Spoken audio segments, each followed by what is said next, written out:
the deepest parts of the ancient forests, where sunlight struggles to pierce the canopy and the air grows thick with the scent of moss and decay, there exists a presence older than memory itself. It is not the gentle rustle of leaves or the distant call of a woodland creature that makes seasoned hunters pause and retreat. It is something far more primal, far more dangerous. It is the knowledge that they are being watched by eyes that have seen the rise and fall of empires, by a mind that remembers when these woods were young. This is not a story about getting lost in the wilderness. This is not about the ordinary dangers that lurk in nature's shadows. This is about something that defies the very boundaries between the natural and the supernatural, between protector and predator, between myth and terrifying reality. Welcome to Vanishing Legends, where we journey into the forgotten corners of our world's most haunting folklore. I'm your guide through these ancient mysteries, and today we're venturing into territory that few dare to explore. If you're drawn to the dark stories that civilization tried to forget, then you found your home. Hit that subscribe button now, because we're about to uncover truths that have been whispered in fearful voices for centuries, deep in the primeval forests of Eastern Europe and Russia, where the trees grow so dense that noon feels like twilight. There stalks a creature that embodies the very soul of the wilderness. The Slavic peoples knew this entity by many names, but none struck fear into the heart quite like Leshy. Part guardian, part demon, part force of nature itself, the Leshy represents something far more complex and terrifying than the simple monsters of children's tales. But what exactly is the Leshy? Is it merely the product of superstitious minds trying to explain the dangers of the deep woods? Or does this legend point to something much older, much more real, lurking in the spaces where human civilization ends and the truly wild begins? To understand the true nature of this forest demon, we must first understand the world that created it. The ancient Slavic peoples lived in a realm where the boundary between the seen and unseen was paper thin. Their entire existence was intertwined with vast stretches of primeval forest that covered the landscape like a living, breathing entity. These were not the tamed woodlands of modern parks or preserves. These were ancient forests, old when Rome was young, where massive oaks and towering pines created cathedrals of shadow and mystery. In this world, every grove had its spirit, every stream its guardian, and every clearing its watchful presence. The forest was not simply a collection of trees to be harvested or cleared. It was a living being with its own consciousness, its own will, and its own terrible moods. And at the heart of this belief system stood the Leshy, the undisputed master of the woodland realm. The very name carries weight in the old tongue. Leshy derives from the Slavic word for forest, but it encompasses so much more than simple woodland. It speaks of the untamed, the unknowable, the space beyond human control, where older laws hold sway. To enter the domain of the Leshy was to step outside the protection of human society and into a realm where survival depended not on strength or cleverness alone, but on respect for powers beyond mortal understanding. But here's where the legend becomes truly fascinating and truly terrifying. The Leshy was never described as a simple monster to be feared and avoided. It was a complex entity with its own moral code, its own sense of justice, and its own mysterious purposes. It could be a benevolent protector to those who showed proper respect to the forest and its creatures. But to those who violated the sacred laws of the woodland, who showed greed or disrespect or cruelty, the Leshy became something far more sinister. The physical descriptions of this creature vary wildly across different regions and centuries of folklore, and this variation itself tells us something profound about its nature. Some accounts describe the Leshy as a giant of immense proportions, towering above the tallest trees, with a beard of moss and eyes like burning coals.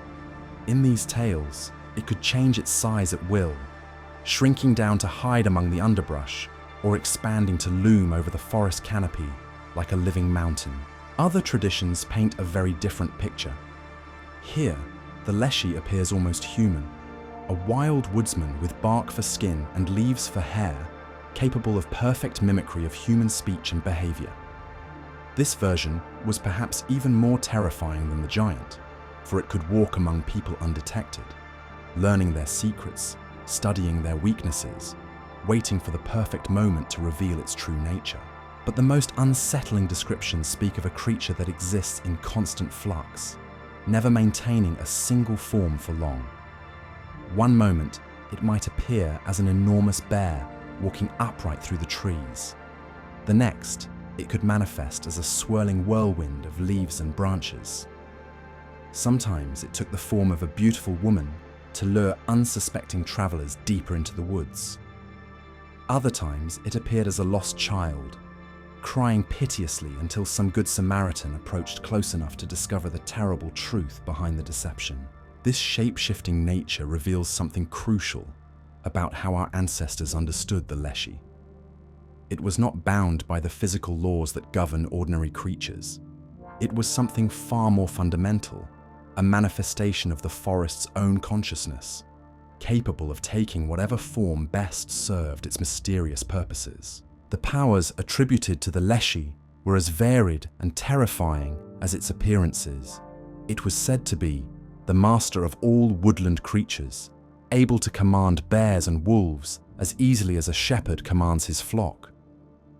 Hunters would speak in hushed tones of expeditions where the very animals seemed to conspire against them, where prey would vanish without a trace, and predators would appear from nowhere to drive them from the woods. The Leshy could manipulate the forest itself, causing paths to vanish and new ones to appear, leading travelers in endless circles until they collapsed from exhaustion or madness. It could make the trees themselves come alive, their branches reaching out like grasping fingers, their roots rising from the earth to entangle the feet of the unwary. The very geography of the forest would shift at the Leshy's whim, transforming familiar landmarks into alien configurations that bore no resemblance to any map. But perhaps most terrifying of all was the Leshy's mastery over sound and voice. It could perfectly mimic the calls of loved ones, leading people deeper into the woods with the false promise of rescue or reunion. It could throw its voice across vast distances, creating phantom conversations that would draw the curious ever further from safety. Some accounts describe how the Leshy would learn the names of its victims, calling to them in the dead of night in voices that sounded exactly like their mothers, their children, their dearest friends. The relationship between the Leshy and humanity was complex and deeply nuanced. This was not a simple predator stalking prey. The Leshy operated according to its own moral code, one that often aligned with what we might call natural justice. Those who entered the forest with respect, who took only what they needed and gave thanks for what they received, might find themselves under the Leshy's protection. Lost travelers who showed proper reverence might be guided safely home. Hunters who followed the old ways and honored the spirits of the animals they killed could expect successful expeditions and safe returns. But woe to those who showed disrespect or greed. The merchant who sought to clear ancient groves for profit. The hunter who killed for sport rather than sustenance. The traveler who defiled sacred spaces or showed cruelty to woodland creatures. These individuals would find themselves marked by the Leshy's attention, and that attention was rarely benevolent. The tales of the Leshy's vengeance are as chilling as they are instructive. Consider the story of Dmitri the woodcutter, a man whose greed would become legend in the villages surrounding the Black Forest. Dmitri had grown wealthy by selling timber to the expanding cities, but wealth only fed his hunger for more. He began cutting deeper into the ancient groves, felling trees that had stood for centuries, trees that the local people considered sacred. The warnings came first as whispers on the wind. Tools would go missing from his camp. His horses would shy and refuse to enter certain parts of the forest. His men began reporting strange sounds in the night, the crack of falling timber when no trees were being cut, the echo of his own voice calling back to him from the depths of the woods. But Dmitri ignored these signs, dismissed them as the superstitions of simple peasants. His mistake was assuming that the Leshy operated by human rules, that it could be bargained with or intimidated or simply ignored. The forest spirit had been watching, learning, waiting for the perfect moment to deliver its judgment. The end came on a morning when Dmitri ventured alone into a grove of ancient oaks to mark them for cutting. His men found his axe buried deep in the trunk of the largest tree, but of Dmitri himself there was no trace. Some say he was absorbed into the bark of the very trees he had sought to destroy. Others claim he was transformed into a wolf, doomed to roam the forest forever as one of the creatures he had displaced. But the most disturbing accounts speak of travelers who encounter a wild man in the deep woods, a figure with bark for skin and leaves for hair, who weeps constantly and begs for forgiveness that will never come. The Leshy's justice extended beyond individual transgressors to entire communities that forgot their place in the natural order. Villages that expanded too aggressively into forest land, that showed disrespect for the old ways, would find themselves cursed with failed crops, diseased livestock, and children who wandered into the woods never to return. But perhaps the most insidious punishment was the Leshy's ability to drive people mad through sheer psychological torment. Those who had earned its enmity would find themselves plagued by experiences that challenged their very grip on reality. They would hear their names called from empty clearings. They would see familiar faces peering at them from between the trees, faces that vanished the moment they looked directly at them. They would find themselves walking the same path over and over, unable to find their way out as the forest itself seemed to shift and change around them. The madness was methodical, progressive. First came the minor disorientation, the sense that something was watching from just beyond their vision. Then the auditory hallucinations would begin, subtle at first but growing more intense and personal. Finally, the victim would lose all sense of direction, time, and eventually their own identity, becoming another lost soul, wandering the endless corridors of the forest. These psychological assaults reveal something profound about how our ancestors understood the relationship between mind and environment. The Leshy was not just a physical threat, but a manifestation of the forest's ability to overwhelm human consciousness, to remind us of our place in a world that exists far beyond our control or understanding. The seasonal behavior of the Leshy adds another layer to its terrifying nature. Like the forest itself, this creature followed the ancient rhythms of death and renewal that governed the natural world. During the spring and summer months, when the forest was alive with growth and abundance, the Leshy was often described as being in a more benevolent mood. This was the time when respectful humans might encounter it as a protector, a guide, even occasionally as a teacher of woodland lore. But as autumn approached and the leaves began to turn, the Leshy's nature would darken along with the shortening days. The approach of winter brought out its most malevolent aspects, as if the dying of the forest awakened something primal and hungry within its guardian spirit. This was when the most terrifying encounters occurred, when entire hunting parties would vanish without a trace, when the very trees seemed to reach out with grasping branches to drag the unwary into their shadowy embrace. The winter months were perhaps the most dangerous of all. With the forest stripped bare of its green glory, the Leshy was said to become desperate and vengeful, lashing out at any human presence in its domain. Some accounts describe it during this season as a creature of pure malice, a thing of ice and shadow that could freeze a person's blood with a single glance, that could call down blizzards to bury entire villages beneath walls of snow and ice. But even more disturbing were the tales of the Leshy's winter hunts. During the darkest months of the year, it was said to actively stalk human prey, no longer content to wait for trespassers to enter its domain. It would venture to the very edges of civilization, calling to people with the voices of loved ones, luring them out into the frozen wasteland where no rescue would ever come. The connection between the Leshy and the seasonal cycle reveals the deep ecological wisdom embedded in these ancient tales. Our ancestors understood that nature was not a constant, benevolent provider, but a complex system of cycles, moods, and dangers that required careful navigation and profound respect. The Leshy embodied this understanding, serving as both protector and warning, guardian and executioner. Here at Vanishing Legends, we've explored many creatures of folklore, but few are as complex and psychologically sophisticated as the Leshy. This is not a simple monster to be defeated by heroic virtue or clever tricks. This is a force of nature itself, operating according to laws that predate human civilization and will outlast it. The rituals and protections that developed around encounters with the Leshy reveal the sophisticated understanding our ancestors had of psychological warfare and environmental awareness. Travelers entering deep forest would perform elaborate ceremonies of propitiation, leaving offerings of bread, salt, or tobacco at the bases of ancient trees.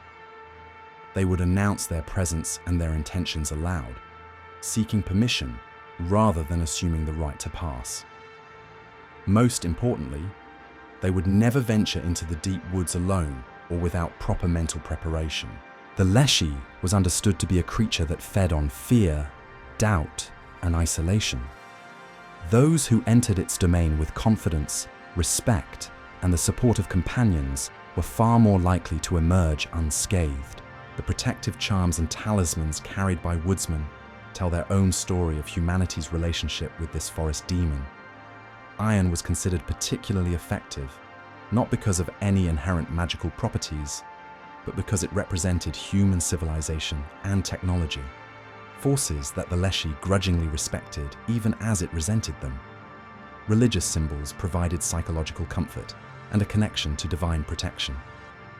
But perhaps most effective of all were the simple acts of respect and acknowledgement, the recognition that the forest was not empty wilderness, but an inhabited realm with its own ruler and its own laws. The true horror of the Leshy lies not in its supernatural abilities, but in its intimate knowledge of human weakness. This ancient entity had observed countless generations of people entering its domain, learning to read the subtle signs of character that mark the difference between respectful visitor and dangerous intruder. It could sense greed in the way a merchant's eyes lingered on valuable timber. It could smell fear on the wind when hunters entered territories they knew were forbidden. Most unnervingly of all, it could detect the darkness in human hearts, the capacity for cruelty that many people kept hidden even from themselves. This psychological insight made the Leshy far more than a mere guardian of trees and wildlife. It became a mirror that reflected back the truest nature of those who encountered it. The pure of heart might find themselves aided by mysterious winds that guided them safely home, or blessed with game that seemed to offer itself willingly for their survival. But those harboring malicious intent would discover that the forest itself had turned against them, that every shadow concealed a judgment they could not escape. The historical accounts of Leshy encounters reveal patterns that speak to this creature's sophisticated understanding of human nature. In the chronicles of the medieval period, we find repeated references to merchants and nobles who entered sacred groves with the intention of harvesting ancient trees for profit, only to emerge days later as babbling madmen who spoke of trees that wept blood and roots that crawled across the ground like serpents. These were not random acts of supernatural violence. They were carefully orchestrated lessons, demonstrations of what happened when human arrogance collided with forces that predated civilization itself. The Leshy did not simply punish transgression, it educated through terror, leaving its victims alive, but forever changed as living warnings to others who might consider similar violations of the natural order. One particularly chilling account from the 16th century describes the fate of a group of loggers who had been systematically destroying a grove that local villagers considered sacred to their ancestors. For weeks, they ignored the subtle warnings, the tools that went missing overnight, the strange sounds that echoed through their camp in the pre-dawn hours. Their leader, a man named Bogdan, openly mocked the superstitions of the locals, declaring that no forest spirit could stand against the power of sharp axes and determined men. The Leshy's response was methodical and psychologically devastating. First, it began to separate the men from each other during their work, creating the illusion of dense fog that would descend suddenly, leaving each worker isolated and disoriented. In this manufactured solitude, it would begin its true assault on their minds. Each man would hear the voices of his companions calling for help from different directions, but when they followed these phantom cries, they would find only empty clearings and the mocking echo of their own voices bouncing back from the trees. As the days passed, the psychological pressure intensified. The men would see shadowy figures moving just beyond their peripheral vision, figures that looked exactly like their fellow workers, but moved with an unnatural, predatory grace. They would find their own footprints leading in circles around their camp, though none of them remembered walking those paths. Most disturbing of all, they would wake to find messages carved into the bark of nearby trees, messages written in their own handwriting, containing thoughts and fears they had never spoken aloud. The breaking point came when Bogdan himself encountered what appeared to be his own reflection in a still forest pool, but a reflection that moved independently, mouthing words of warning and desperation that his physical body was not speaking. When he reached toward the water, the reflection grabbed his wrist with fingers that felt like ice and bark and spoke in his own voice, pleading with him to abandon the grove before it was too late. By the time the surviving loggers fled the forest, 3 of their number had vanished entirely, and the rest were so shattered by their experiences that they never worked in the woods again. Bogdan himself became a wandering preacher, traveling from village to village with the obsessive need to warn others about the intelligence that dwelt in the deep places of the forest, the entity that knew their thoughts before they thought them and judged their souls with perfect, terrifying accuracy. What makes these historical accounts so compelling is their consistency across centuries and vast geographical distances. From the pine forests of northern Russia to the oak groves of the Carpathian Mountains, the patterns remain the same. The Leshy reveals itself not as a mindless beast, but as something far more sophisticated, a consciousness that has been studying humanity for millennia and has developed an almost scientific understanding of how to break down the barriers of human reason. The seasonal migrations of the Leshy add another layer to its mysterious nature. Unlike other forest spirits that remained bound to specific groves or regions, the Leshy was said to travel vast distances, following ancient pathways through the wilderness that connected sacred sites across the continent. These journeys were not random wanderings, but purposeful expeditions, as if the creature was maintaining a network of forest sanctuaries, checking on the health of its domain and coordinating with other entities of its kind. Travelers who encountered the Leshy during these migrations reported experiences that defied all conventional understanding of space and time. They would find themselves walking familiar paths that suddenly opened onto landscapes they had never seen before. Ancient forests where the trees grew in impossible configurations, and the very air shimmered with otherworldly energy. Some described stepping into clearings where the seasons seemed to exist simultaneously, where spring flowers bloomed alongside autumn leaves while snow fell gently from summer skies. These dimensional anomalies suggest that the Leshy existed partially outside the normal flow of reality, able to manipulate the fabric of space itself within its forest domain. This power extended to its ability to create what witnesses described as pocket realms, isolated sections of forest that existed in a state of temporal suspension, where lost travelers might wander for what felt like hours, only to emerge and discover that weeks had passed in the outside world. The implications of these abilities are staggering. If the historical accounts are to be believed, the Leshy possessed not just supernatural strength and shape-shifting powers, but a form of consciousness that operated on multiple dimensional levels simultaneously. It could perceive past, present, and future as a single flowing reality, allowing it to anticipate human actions and respond with what appeared to be prophetic knowledge. This temporal awareness explains many of the most puzzling aspects of Leshy encounters. Witnesses would often report that the creature seemed to know their names, their histories, even their deepest secrets, despite having never met them before. It would reference events from their childhood, speak in the voices of people they had known decades earlier, and demonstrate an intimate knowledge of family secrets that should have been impossible for any forest-dwelling entity to possess. But perhaps the most unsettling aspect of the Leshy's temporal abilities was its apparent knowledge of each person's future fate. There are numerous accounts of encounters where the creature would speak cryptically about events that had not yet occurred, offering warnings or prophecies that would prove accurate years later. Some witnesses reported that the Leshy would show them visions of their own deaths, not as threats, but as educational demonstrations of the consequences that awaited those who continued on their current path. The psychological impact of these prophetic encounters was profound and lasting. People who had looked into what they described as the Leshy's ancient, knowing eyes would often return to their villages, fundamentally changed, speaking of the weight of destiny and the interconnectedness of all living things.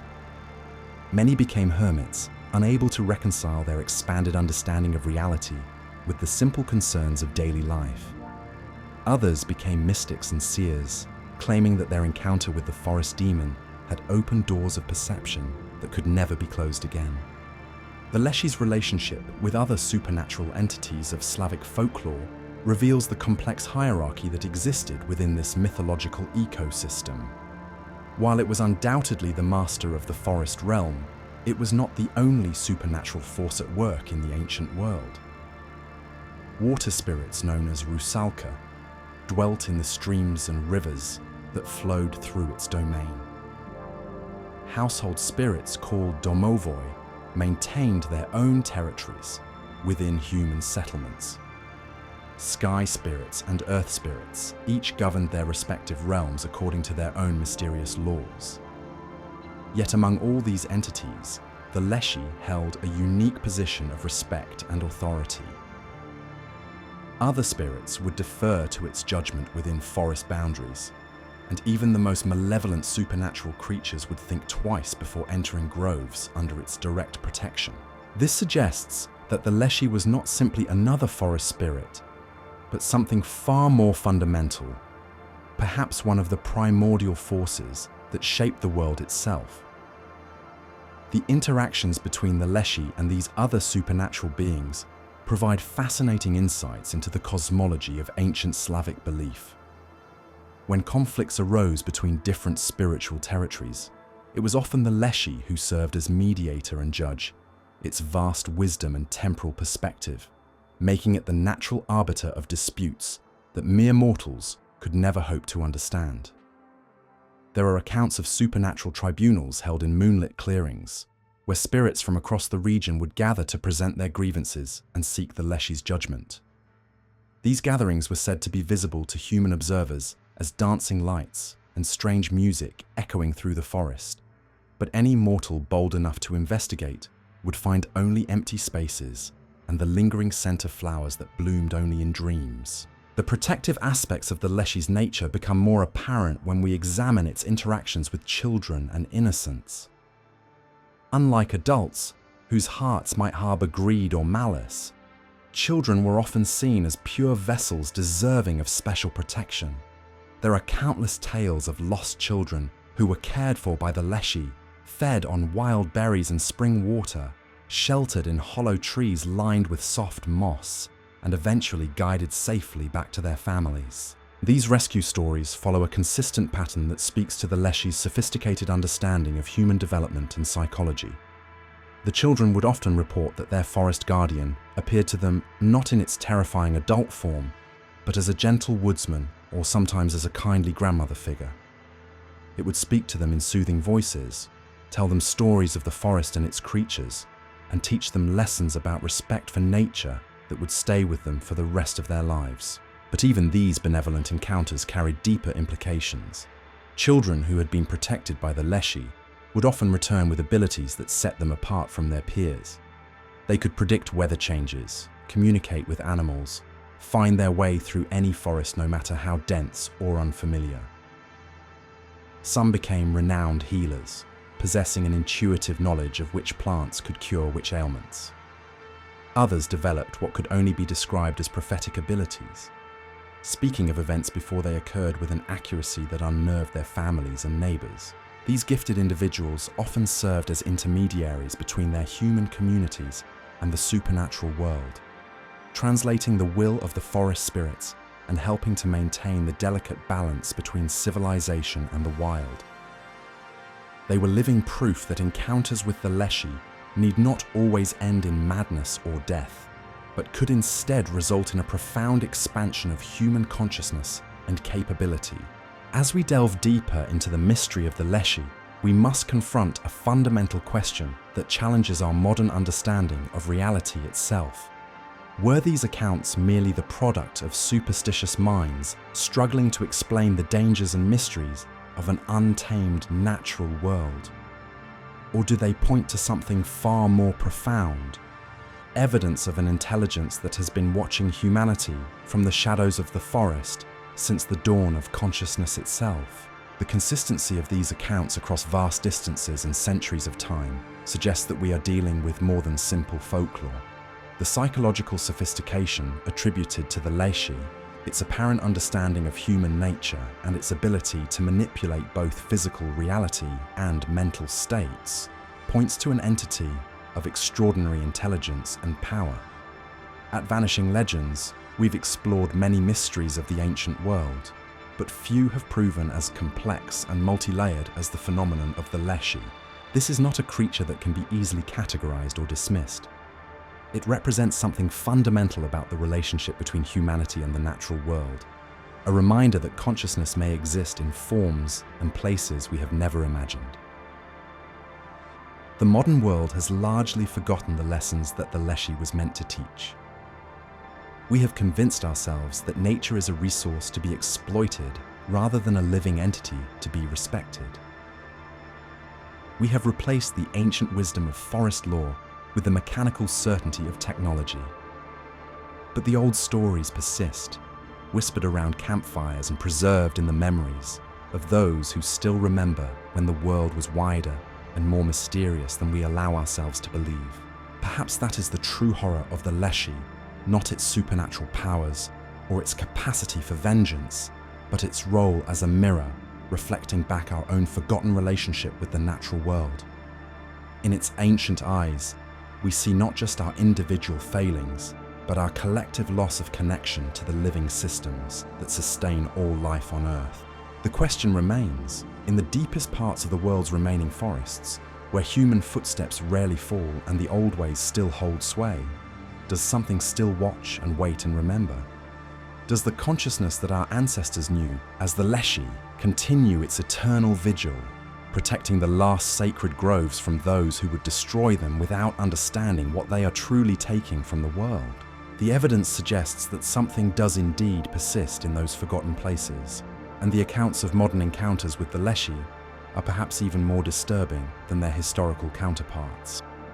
Unlike our ancestors, who possess the cultural framework to understand and navigate these supernatural encounters, modern witnesses often lack the psychological tools necessary to process what they have experienced.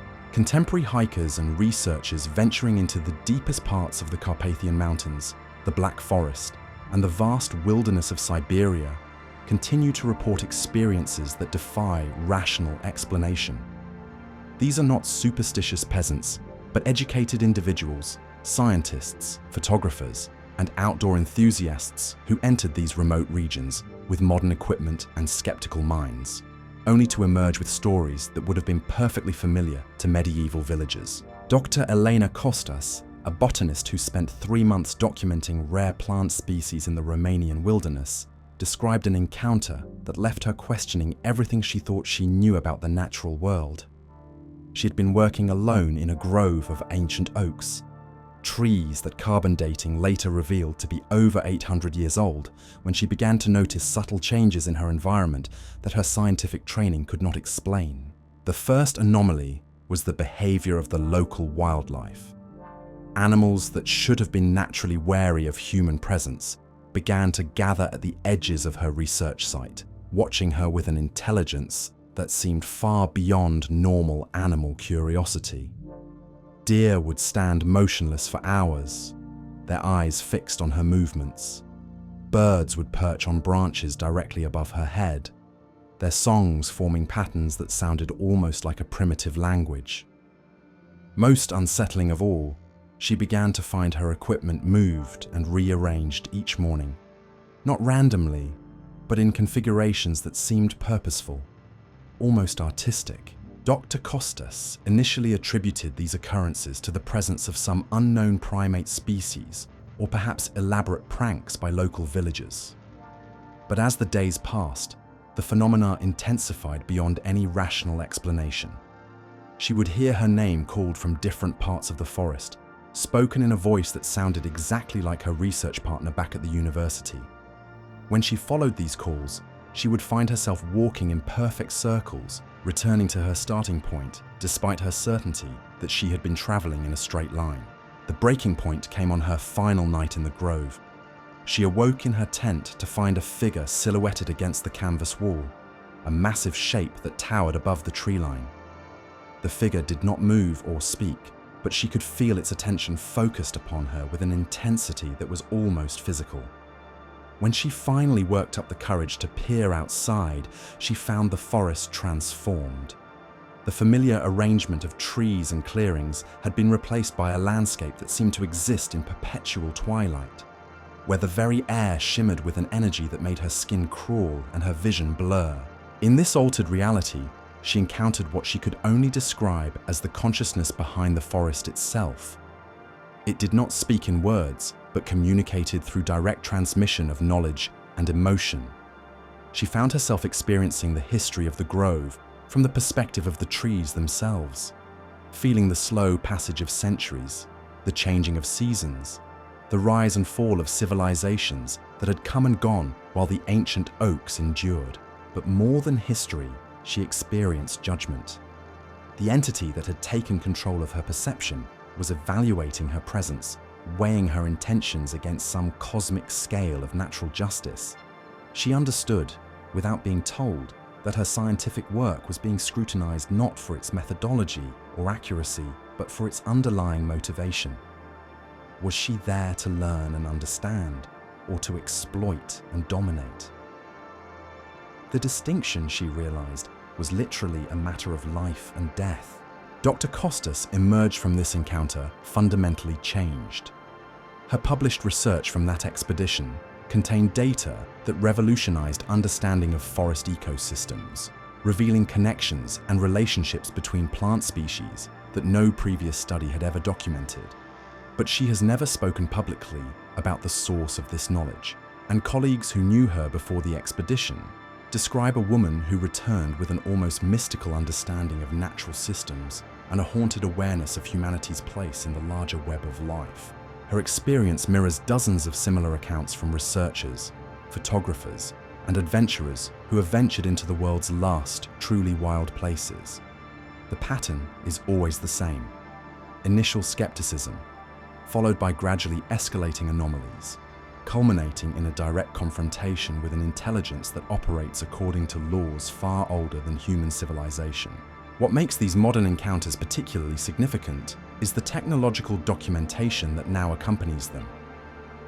Unlike the folklore of previous centuries, contemporary witnesses have access to cameras, recording equipment, and GPS devices that should provide objective evidence of their experiences. Yet the technology itself seems to become unreliable in the presence of whatever force governs these remote forests. Digital cameras malfunction in ways that defy technical explanation, producing images that show impossible distortions of space and time. Audio recordings capture voices speaking in languages that linguists cannot identify, or conversations between the witness and entities that were not visible to the naked eye during the encounter. GPS devices lead travelers in circles, their satellite connections mysteriously severed despite clear skies and optimal conditions. The most disturbing technological anomaly involves the temporal distortions that seem to accompany encounters with this forest consciousness. Witnesses consistently report experiences that felt like they lasted for hours or even days, only to discover that their equipment shows only minutes have passed.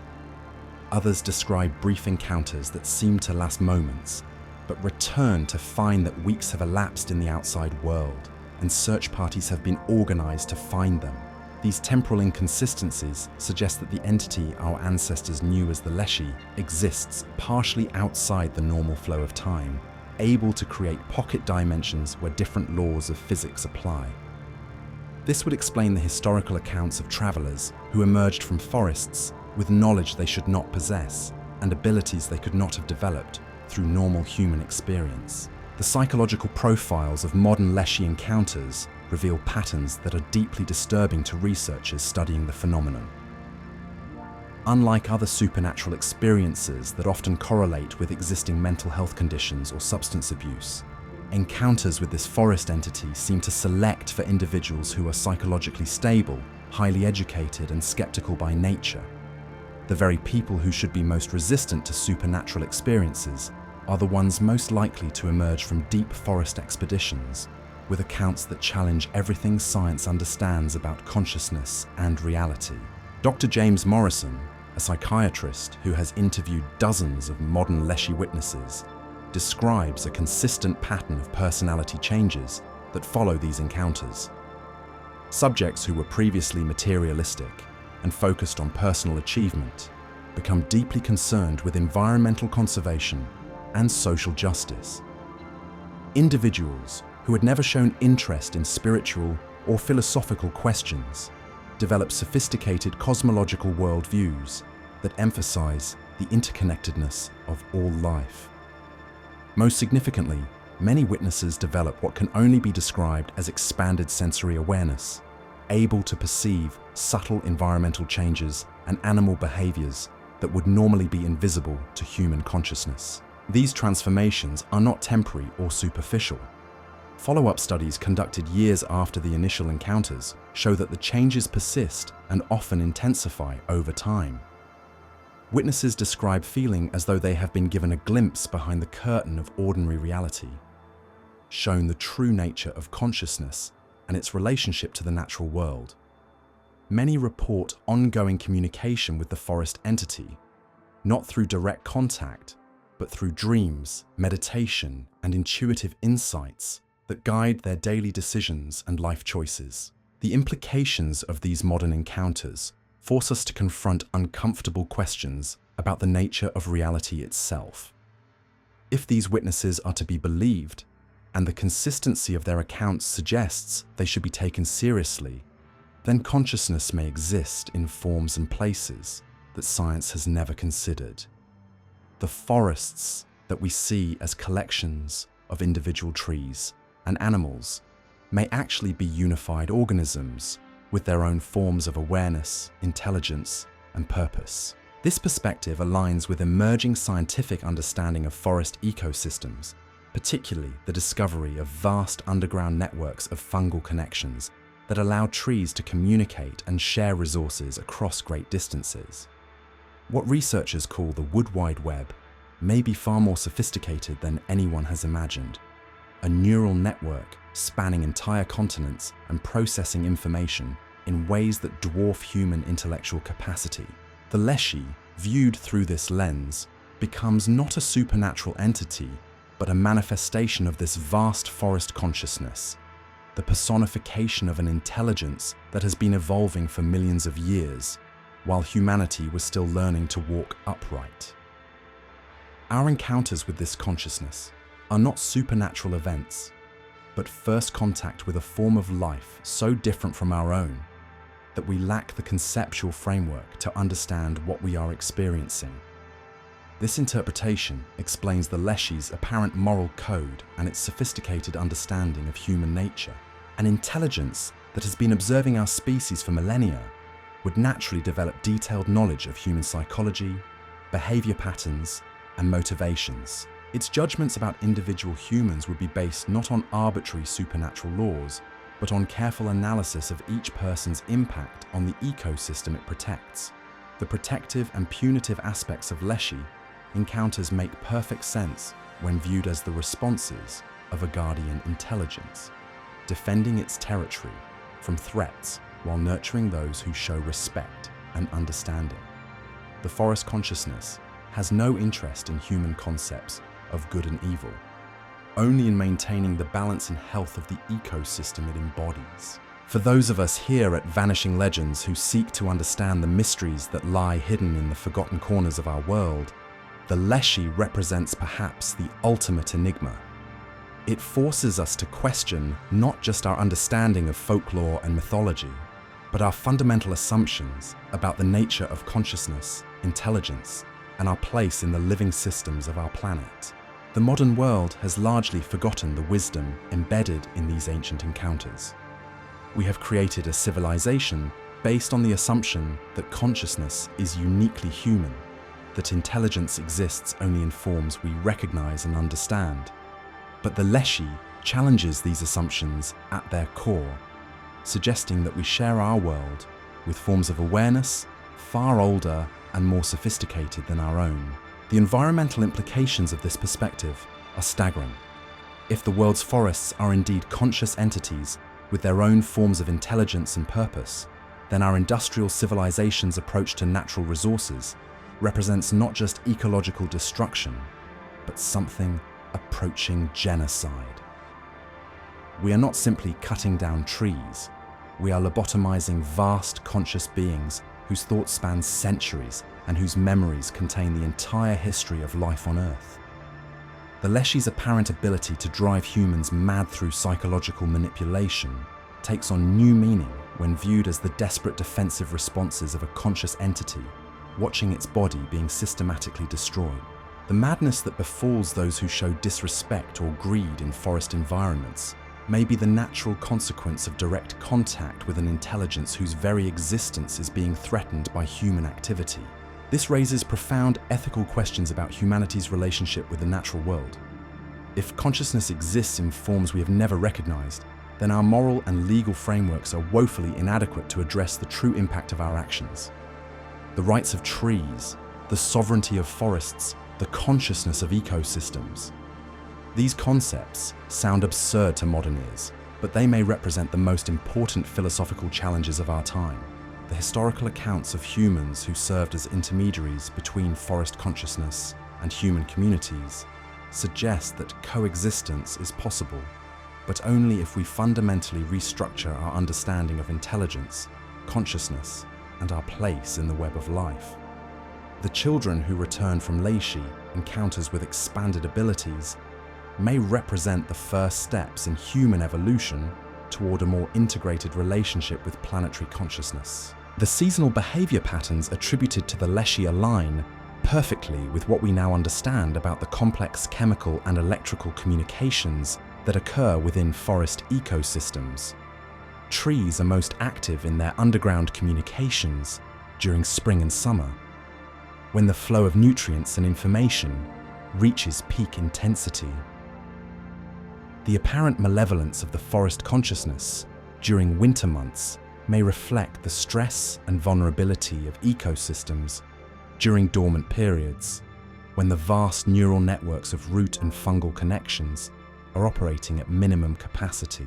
The migration patterns of the Leshy, its ability to travel between sacred groves across vast distances, corresponds to what ecologists are discovering about the continental scale connections between forest systems.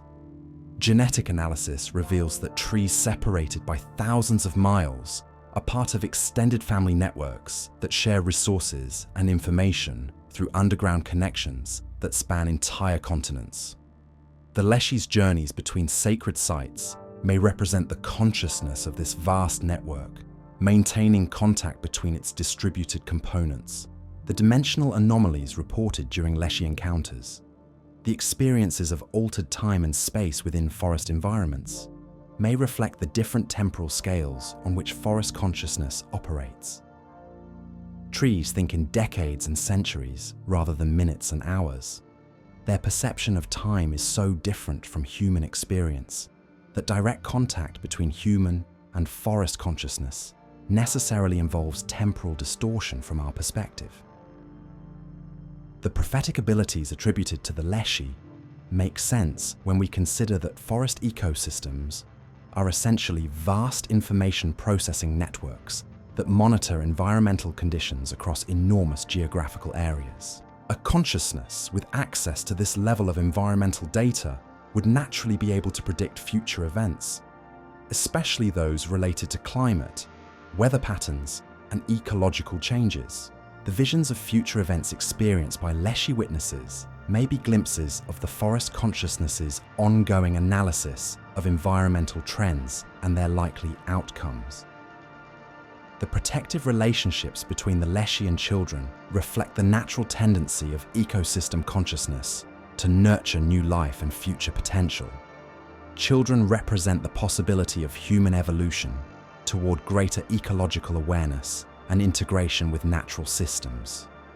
The forest consciousness invests in protecting and educating children because they are the most likely to develop the expanded awareness necessary for true coexistence between human and planetary intelligence. The therapeutic aspects of Leshy encounters, the profound healing and transformation experienced by witnesses, may result from direct exposure to the vast wisdom and perspective of forest consciousness.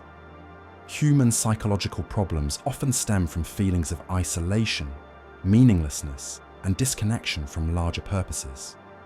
Contact with an intelligence that perceives the interconnectedness of all life naturally provides healing for these existential wounds. As we continue our investigation into the mystery of the Leshy here at Vanishing Legends, we find ourselves confronting questions that extend far beyond folklore and mythology. We are exploring the very nature of consciousness itself, the possibility that intelligence and awareness exist in forms so different from our own that we have never recognized them as conscious beings. The evidence suggests that our ancestors were not primitive, superstitious people creating imaginary monsters to explain natural phenomena. They were sophisticated observers who developed complex cultural frameworks for understanding and interacting with forms of consciousness that modern science is only beginning to recognize. The Leshy was not a mythological creature, but a real entity, the personification of forest consciousness, the guardian spirit of vast living networks that span continents and think in geological timescales. The implications of this understanding are profound and urgent. If consciousness exists in the forests, rivers, mountains, and ecosystems that surround us, then our current approach to environmental destruction represents a form of genocide on a planetary scale.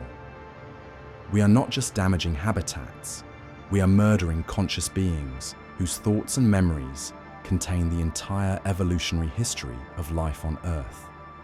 The Leshy's message to humanity has never been more relevant or more desperate. We must learn to recognize and respect the consciousness that exists in forms we have never imagined. We must develop new ways of thinking about intelligence, awareness, and our place in the living systems that sustain all life on our planet. The ancient forests where the Leshy dwells are disappearing at an unprecedented rate. With each acre cleared, each ancient tree felled, we are not just losing biodiversity and carbon storage. We are destroying components of a vast planetary intelligence that has taken millions of years to evolve. The madness and despair that the Leshy inflicted on those who violated its sacred groves may pale in comparison to the collective madness that awaits humanity if we succeed in severing our last connections to the consciousness of the natural world. But there is hope in the continuing encounters between humans and forest consciousness. Each person who emerges from the deep woods with expanded awareness represents a bridge between human and planetary intelligence. These individuals carry within them the seeds of a new form of human consciousness, one that recognizes our fundamental interconnection with all life and our responsibility as conscious participants in the evolution of planetary awareness. The Leshy continues its ancient vigil in the world's remaining wild places, watching, waiting, and hoping that humanity will remember the wisdom our ancestors knew but we have forgotten. In its patient, eternal presence, we find both warning and invitation. The choice, as always, remains ours to make. The warnings embedded in these modern encounters cannot be ignored. Climate scientists studying the accelerated pace of deforestation have begun to notice patterns that mirror the ancient accounts of the Leshy's vengeance. Forests that have been aggressively logged or cleared for development seem to fight back with unusual weather patterns, unprecedented insect infestations, and ecological collapses that spread far beyond the immediate area of destruction. Dr. Sarah Chen, a climatologist studying the Amazon basin, documented what she termed cascade failures in regions where indigenous communities had reported encounters with forest spirits similar to the Leshy. These areas, once targeted for intensive development, began experiencing localized climate anomalies that defied standard meteorological models. Rainfall patterns shifted dramatically, creating droughts in some areas while flooding others. Temperature variations occurred in ways that suggested the forest itself was generating its own microclimate as a defensive response. Most disturbing of all were the reports from development crews working in these regions. Heavy machinery would malfunction without mechanical cause. GPS systems would guide workers in circles, leading them away from designated cutting areas. Construction materials would be found rearranged overnight in patterns that suggested deliberate sabotage, yet security cameras captured no human activity. The psychological toll on workers became so severe that several major logging operations were abandoned, not due to environmental protests or legal challenges, but because the crews themselves refused to continue working in areas they described as actively hostile to human presence.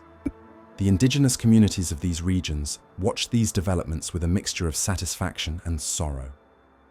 They had warned the developers that certain groves were protected by ancient guardians, that the forest spirits would not tolerate wholesale destruction of their domain. But they took no joy in being proven correct, understanding that the forest's defensive responses were symptoms of a dying ecosystem's desperate attempt to preserve itself. Elder Maria Santos of the Kayapo people shared her perspective on these modern encounters with forest consciousness during an interview that has become legendary among researchers studying the phenomenon. She described the relationship between her people and the forest entities as a delicate dance of mutual respect that had been maintained for countless generations. The spirits, she explained, were not malevolent beings seeking to harm humans, but ancient teachers whose lessons had become increasingly urgent as the natural world faced unprecedented threats. According to Elder Santos, the forest spirits were attempting to communicate with modern humanity using the only language they understood: consequence and correlation. When human actions threatened the ecosystem, the spirits would demonstrate the potential outcomes through localized manifestations of environmental collapse.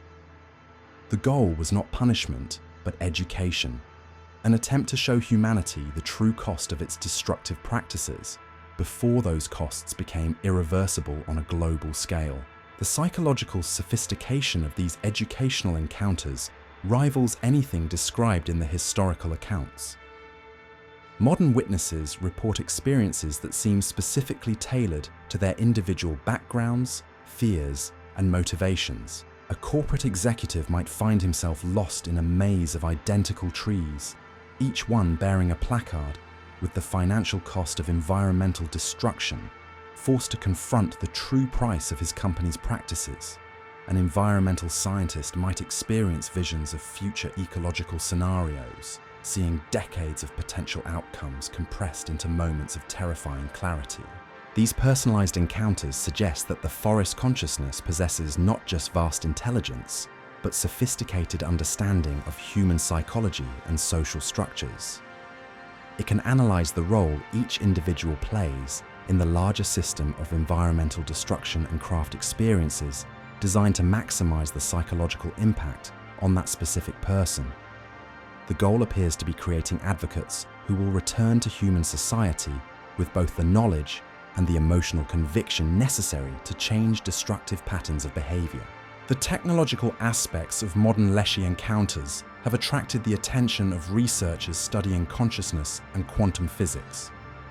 Dr. Richard Hayes, a quantum physicist who has investigated several cases of unexplained phenomena in remote forest locations, believes that the reality distortions reported by witnesses may provide clues about the fundamental nature of consciousness itself. His analysis of the electronic malfunctions that accompany these encounters reveals patterns that suggest the presence of what he terms coherent information fields in certain forest environments. These fields seem capable of interfacing with human consciousness in ways that alter perception of space, time, and causality. The technology failures may result from the interaction between artificial electronic systems and these natural information processing networks, creating interference patterns that manifest as equipment malfunction and data corruption. Dr. Hayes proposes that consciousness may be a fundamental property of complex information systems, whether biological or technological. The forest networks of root, fungal, and chemical connections may represent naturally evolved versions of the artificial neural networks that power modern computer systems. The encounters between human consciousness and forest consciousness may be examples of two different types of information processing systems attempting to establish communication protocols. This perspective offers a scientific framework for understanding the transformative effects of Leshy encounters. Direct interface between human neural networks and forest information systems could theoretically result in the expansion of human cognitive abilities, the development of enhanced environmental awareness, and the integration of ecological knowledge that would normally take lifetimes to acquire through conventional learning. The implications extend beyond individual transformation to suggest possibilities for technological development that could revolutionize human-environment interactions. If the information processing capabilities of forest ecosystems could be understood and interfaced with human technology, we might develop new forms of environmental monitoring, climate prediction, and ecological management that work in partnership with natural systems rather than in opposition to them. But the window for such developments may be rapidly closing. The accelerating pace of deforestation and environmental destruction is severing the connections between forest consciousness nodes, fragmenting the vast networks that have taken millennia to evolve. Each ancient grove that falls represents not just a loss of biodiversity, but the destruction of irreplaceable components of planetary intelligence. The urgency in modern Leshy encounters reflects this critical situation. Witnesses consistently report that the forest entities seem desperate to establish communication with humanity before it becomes too late to prevent irreversible ecological collapse. The encounters have become more frequent and more intense, as if the remaining forest consciousness is making a final attempt to awaken human awareness before the networks that sustain it are permanently severed. Here at Vanishing Legends, we've documented cases from every continent where significant forest ecosystems remain. The patterns are consistent across cultures and geographical boundaries. Ancient forest spirits, known by hundreds of different names but sharing fundamental characteristics with the Slavic Leshy, are reaching out to human consciousness with increasing desperation and sophistication. The Aboriginal peoples of Australia speak of rainbow serpent encounters that have intensified as mining operations threaten sacred sites. The indigenous communities of the Pacific Northwest report unprecedented activity from forest guardians as old-growth logging accelerates. The Celtic Druids' descendants in Ireland and Scotland describe awakening presences in ancient groves that have remained dormant for centuries. All of these encounters share common elements that suggest a coordinated response from a global network of forest consciousness. The entities demonstrate detailed knowledge of modern environmental threats, sophisticated understanding of human psychology and social structures, and desperate urgency to establish meaningful communication with human civilization before critical tipping points are reached. The children who emerge from these modern encounters carry within them knowledge and abilities that may represent humanity's best hope for developing sustainable relationships with planetary ecosystems. These young people demonstrate intuitive understanding of ecological principles, remarkable ability to predict environmental changes, and natural leadership qualities that suggest they may be key figures in humanity's transition toward ecological consciousness. Educational institutions have begun to document the unusual capabilities of these children, though few researchers are willing to acknowledge the supernatural origins of their abilities. Students who have experienced encounters with forest consciousness consistently outperform their peers in environmental science, demonstrate remarkable empathy for non-human life forms, and develop innovative solutions to ecological problems that surpass the work of trained professionals. Dr. Elena Vasquez, an educator who has studied these exceptional students for over a decade, describes them as representatives of a new form of human consciousness that integrates rational analytical thinking with intuitive ecological awareness.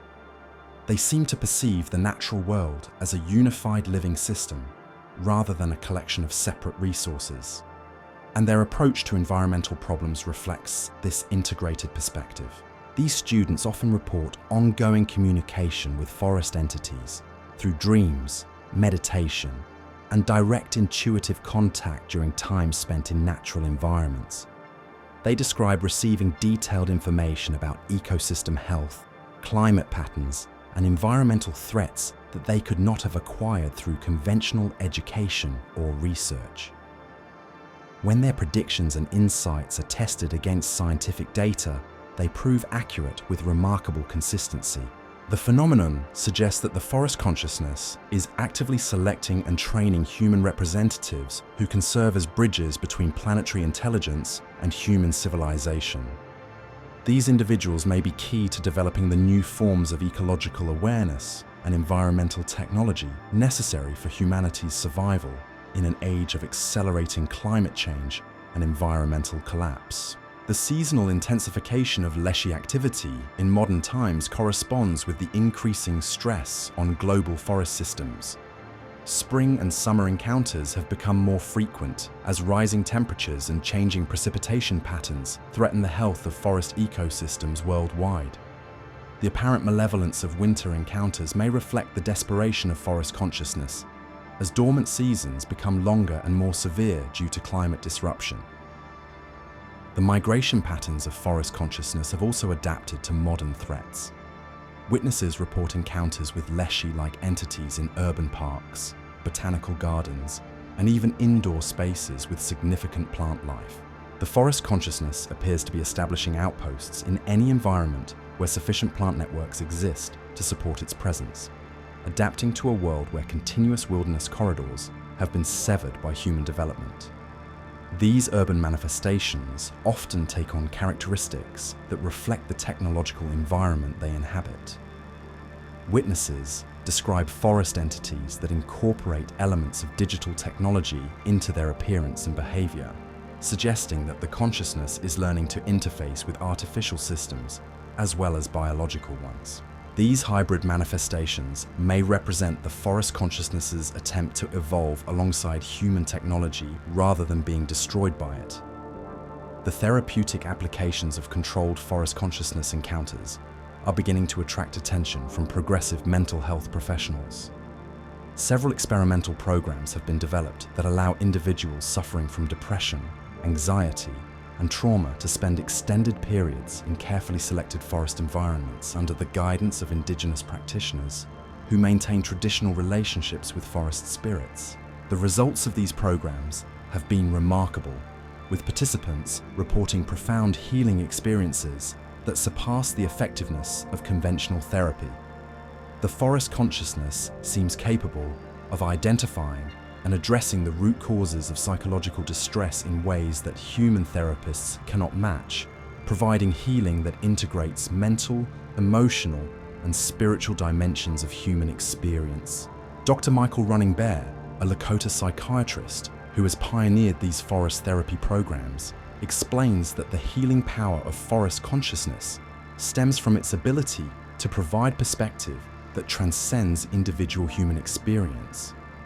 Patients who connect with forest entities gain access to the vast temporal perspective of beings that measure time in centuries rather than years, allowing them to see their personal struggles within the context of larger natural cycles and evolutionary processes. This expanded perspective often results in profound shifts in personal values and life priorities, with participants developing strong commitments to environmental protection and social justice that persist long after their forest encounters conclude.